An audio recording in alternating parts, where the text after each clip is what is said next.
Autoline Daily is brought to you by Bridgestone, passion for excellence. It's Thursday, May 27, 2010, and here is what is going on in the automotive world. Right now, it does not look likely that General Motors will get any money from the German government to restructure Opel. Bloomberg quotes a government official saying that GM has enough cash of its own to restructure its German subsidiary. To keep the operation afloat for now, GM is going to provide loans to Opel, but will not just give it cash. Most automotive suppliers make parts and components for car companies, but Karmann always made cars in its own assembly plant for the different car makers. The Volkswagen Karmann Ghia is the vehicle that turned Karmann into a household name, and the company went on to assemble several million vehicles over the years, most recently the Chrysler Crossfire. But these days, Karmann has hit on hard times. It's bankrupt. Magna, the giant Canadian supplier, put in a bid to buy its convertible roof operations, but Bloomberg reports the German antitrust regulators shot the deal down, and this probably marks the very end of the Karmann name in the automotive business. GM just can't seem to find any luck with its advertising lately. According to the Detroit News, the company is being sued by the Hebrew University in Jerusalem for using the likeness of Albert Einstein in one of its ads for the GMC Terrain. The physicist willed his publicity rights to the university before he died in 1955. But GM claims it purchased the right to use the image from a reputable firm, but it won't name who that is. The ad ran only once in People magazine for its Sexiest Man Alive issue last September. The university is seeking $75,000 in damages. The Detroit News reports that U.S. congressional leaders will introduce an $11 billion bill today designed to encourage the sale of electric vehicles and the development of an infrastructure to support them. The plan would provide around $1 billion to between 5 and 8 deployment communities. Under the House version, select cities or transportation corridors would be required to get 700,000 electric vehicles on the road in 6 years.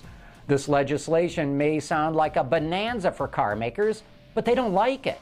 The Alliance of Automobile Manufacturers warns that a high concentration of EVs in a small number of towns could turn them into boutique vehicles.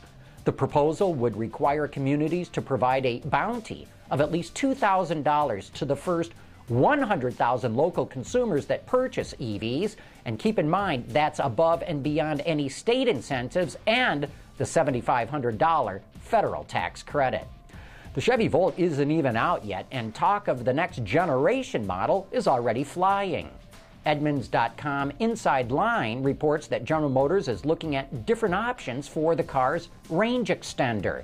Carl Straka, GM's new vice president of global vehicle engineering, told Edmunds that a 2-cylinder gas engine could do the job, and a rotary engine is even a viable option. He said a rotary engine would consume more fuel than a traditional internal combustion engine, but would be much easier to package in the car. GM's also looking at a diesel for the next generation Volt. Would you like to make your house stand out in your neighborhood? A company in Germany is offering murals that you can attach to your garage door. Over 250 images are available at the website styleyourgarage.com, including animals, landscapes, and Harleys, even Minis. The 3D images are made from a high-quality material that you attach to your garage using Velcro. The murals can fit on just about any size garage or type. Prices start at only $59 and go up depending on the image and how large your garage door is. Recently, you probably saw our interview with Victor Mueller, the founder of Spyker Cars, those exotic sports cars that are as expensive as they are rare. But what's it like to drive one? Come on, we'll take you for a drive right after this. Introducing Bridgestone's third generation of run-flat tires with groundbreaking new Bridgestone technologies. Bridgestone run-flat tires offer improved ride comfort, lower rolling resistance, and improved wear while giving you the peace of mind and comfort you need. Spyker sports cars are some of the rarest exotics that are out there. Personally, I've never even seen one out on the open road. So we recently swung by Galpin Motors in Los Angeles, a dealership that sells exotics, including Spykers, and asked Stuart McIntosh, the dealer's brand manager, to take us for a ride. Here is what he has to say. This is a car that isn't fitted with any traction control systems, nor is it fitted with power steering. It does not detract from the everyday usability of the car. It actually enhances it. We see so many performance cars now with so many driver aids. It's almost become a very detached experience to drive what is now an exotic car. Again, pulling away, very, very easy to drive. Give you a quick sensation of speed.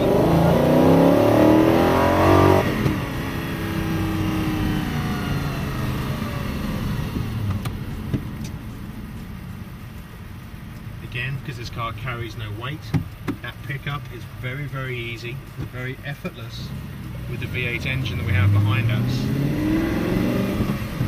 The beauty with this car, when you manage to find somewhere that's open enough to actually enjoy the driving experience, if you want a private track environment, you soon learn that not having traction control is definitely a benefit.